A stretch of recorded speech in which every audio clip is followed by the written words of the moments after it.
The lawyer representing the families of 3 men fatally shot by the police in Malacca has confirmed that authorities have taken the mobile phone, which contains an audio recording of the incident.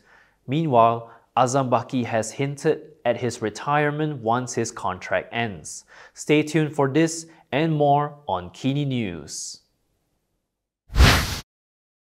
Lawyer Rajesh Nagarajan, who is representing the families of 3 men shot dead by police in Malacca last month, said he also feared for his life. He said this outside the Bukit Aman Police Headquarters this afternoon, while commenting on the case. He said there must be transparency in the investigation, as stated by Prime Minister Anwar Ibrahim. Kita menyeru Encik Kumar, pengarah Jabatan Siasatan Jenayah, untuk melakukan tugas dia dengan telus. Maklumkan kepada pihak. Bila pergi hospital, oh ada banyak media nak maklumkan.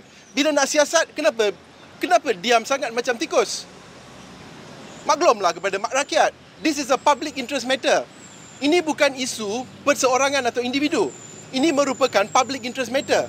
Di mana jika 3 orang individu itu boleh dibunuh dengan sewenang-wenangnya, macam mana dengan kita, rakyat macam kita? Saya pun takut. Malam-malam saya tengok wayang, saya balik rumah pukul 12 malam, nanti kena henti, kena tembak. Takut ke tak? Saya takut. Saya India.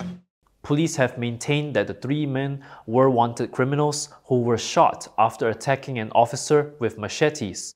However, an audio recording of a phone call between one of the men and his wife during the incident has surfaced, allegedly suggesting that it was an extrajudicial killing. Earlier, Rajesh had confirmed that the mobile phone, which contains an audio recording of the incident, has been taken by authorities as part of their investigation. On December 5th, Anwar instructed Inspector General of Police Khalid Ismail to conduct a transparent probe into the shooting case. Anwar reportedly said that he had instructed the IGP to carry out an investigation, a transparent manner, and not to protect anyone. In his press conference, Rajesh reiterated the claims that the audio recorded by one of the men's wives, a woman known only as Jayashree, proved that there was no attack on the police as previously alleged. Jadi pihak polis yang menyatakan bahawa terdapat individu yang telah pun menyerang pihak polis, semua itu pada pendapat kita merupakan satu fabrikasi. Kerana langsung tiada apa-apa bukti di dalam audio yang menunjukkan terdapat apa-apa serangan kepada pihak polis. Sebaliknya, kita hanya boleh mendengar ketiga-tiga individu tersebut teriak kesakitan dan arahan diberi kepada mereka, duduk, baring dan sebagainya. Rajesh added that the victims' family members had also been summoned to give statements under Section 112 of the Criminal Procedure Code to assist in the investigation, more than a week after police reports were lodged. Speaking to the press again after coming out of the police headquarters, he said the Forensics Department under the Digital Ministry has also retrieved the phone containing the audio recording. Kementerian Digital telah pun hadir, di mana mereka telah pun mengambil telefon bimbit daripada Puan Jayashree dan mereka telah pun mengekstrak audio original dan mereka juga telah mengambil sampel-sampel suara dia untuk dibandingkan dan untuk memastikan bahawa audio itu merupakan audio yang memang original. Yang itu adalah lagi satu perkara yang telah berlaku. On November 24th, the police shot and killed the men after one of them allegedly swung a machete at a police officer in an oil palm plantation in Durian Tunggal. Malacca Police Chief Zulkhairi Mokhtar defended his team's actions, adding that the incident allegedly caused a corporal in his early 30s to suffer severe injuries to his left arm. However, the family's lawyers rejected the police's version of the events, claiming that the audio recording indicated that the men were already in police custody for more than 10 minutes before they were shot and killed. MACC Chief Commissioner Azam Baki has hinted that his tenure will end when his contract expires in May next year. Speaking at the MACC UiTM Inspira 2025 event at UiTM Puncak Alam today, Azam noted that his contract, which already extended 3 times, has drawn criticism from various quarters.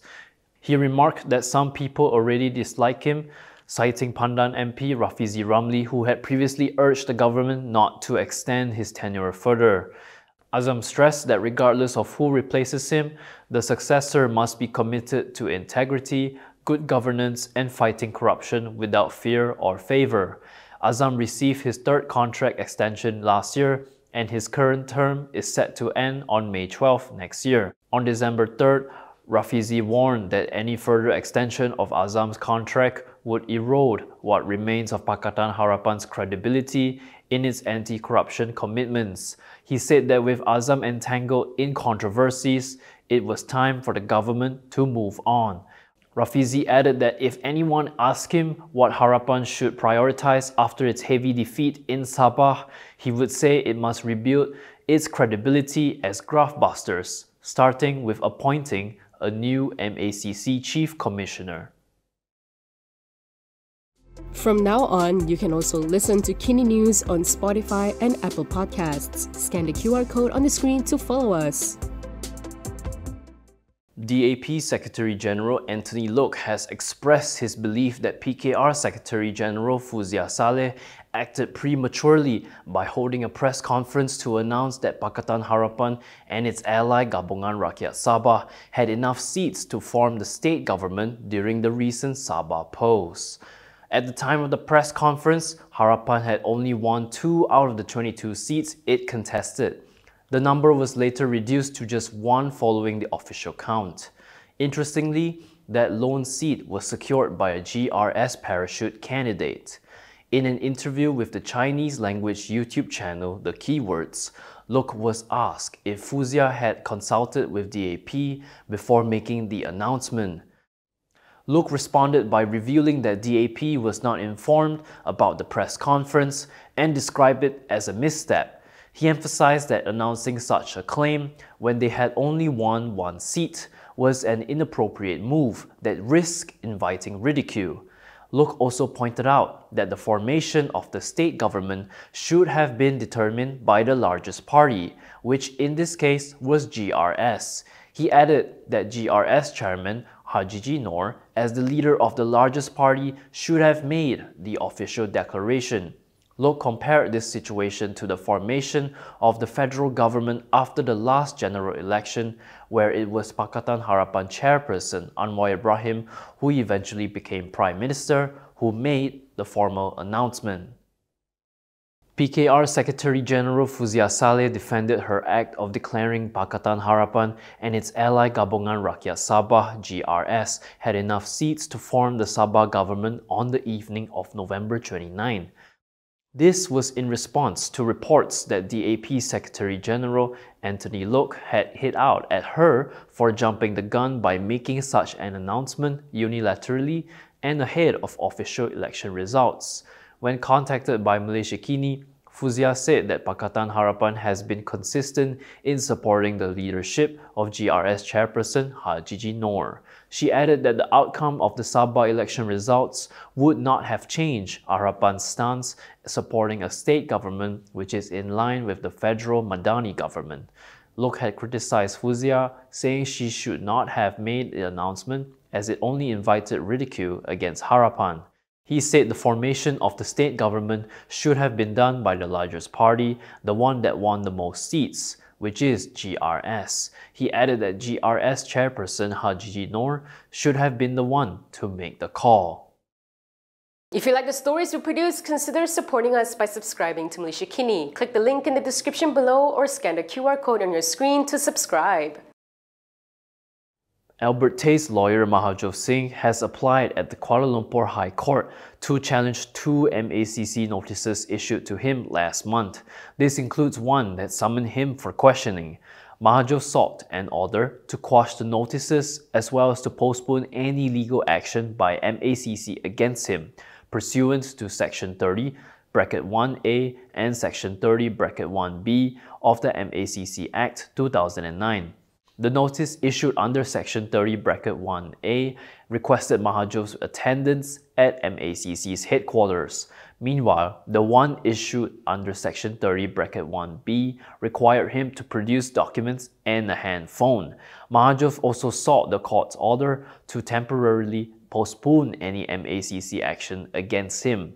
In his supporting affidavit, he argued that the notices clearly contravene lawyer-client privilege, which is protected by Section 126 of the Evidence Act 1950 and Section 46(2) of the MACC Act. The application said the orders are unlawful, ought not to have been issued, and cannot be enforced by the respondent against Mahajov. The MACC had issued the contested orders on November 30th, requesting Mahajov to appear at their headquarters as well as seeking certain documents and a handphone from him. The lawyer accepted the notices on December 1st and appeared for questioning, but under strong protests.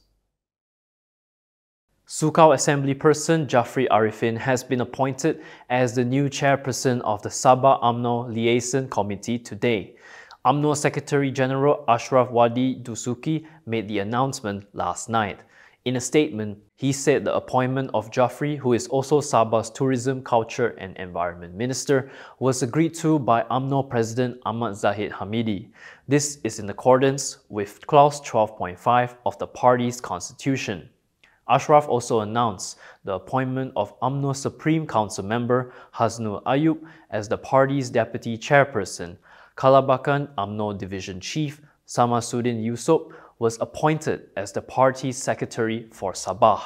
He said these appointments are to ensure the continuity of administration, strengthen party coordination, and organize UMNO's work in Sabah in a more structured and effective manner. He added that UMNO calls upon all party leaders and members to give their full support to this new leadership. This is to ensure the party can continue to serve the people and support the Sabah government.